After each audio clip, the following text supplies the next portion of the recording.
Chief of defence forces field marshal Syed Asim Munir के नजदीक पाक फौज की वर्दी सिर्फ कपड़े का एक जोड़ा नहीं, बल्कि इज्जत, वकार, कुर्बानी, नज़्म ज़ब्त और कौमी खिदमत की अलामत है। ये वर्दी उन बहादुर सिपाहियों की पहचान है जो अपनी जानों का नजराना पेश करके वतन अजीज की हिफाजत करते हैं।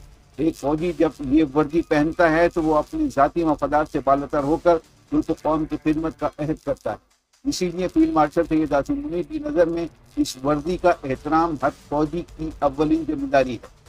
फील्ड मार्शल सैयद आसिम मुनीर की नज़र में पाक फौज की वर्दी शोहदा के खून से मुंसलिक एक मुकद्दस अमानत है।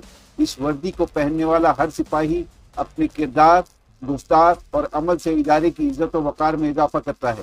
फील्ड मार्शल सैयद आसिम मुनीर हमेशा इस बात पर जोर देते हैं कि फौजी जवान अपनी वर्दी की हुर्मत को बरकरार रखें और ऐसे किसी अमल से गुरेज करें जो इदारे के वकार के खिलाफ हो।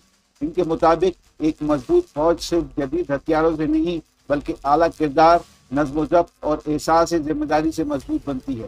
फील्ड मार्शल सैयद आसिम मुनीर के ख्यालात के मुताबिक पाक फौज की वर्दी इत्तेहाद और कुर्बानी की अलामत भी है। इस वर्दी के नीचे मुख्तलिफ ज़बानें बोलने वाले, मुख्तलिफ इलाकों से ताल्लुक़ रखने वाले अफराद एक कौम और एक मकसद के लिए मुत्तहिद हो जाते हैं। यही इत्तेहाद पाक फौज की असल ताकत है। फील्ड मार्शल ने हमेशा फौजी जवानों को ये एहसास दिलाया है कि वर्दी पहनने का मतलब कौम की उम्मीदों और एतमाद का मुहाफिज बनना है। फील्ड मार्शल की नज़र में वर्दी का एहतराम दरअसल पाकिस्तान के एहतराम के मुतरादिफ है। जब एक सिपाही सरहद पर खड़ा होकर वतन की हिफाजत करता है तो पूरी कौम उस पर फख्र करती है। फील्ड मार्शल सैयद आसिम मुनीर के नज़दीक पाक फौज की वर्दी हुब्बुल वतनी, वफादारी और कुर्बानी की अजीम रवायत की नुमाइंदा है। इसकी हिफाजत और इज्जत हर पाकिस्तानी का कौमी फरीज़ा है।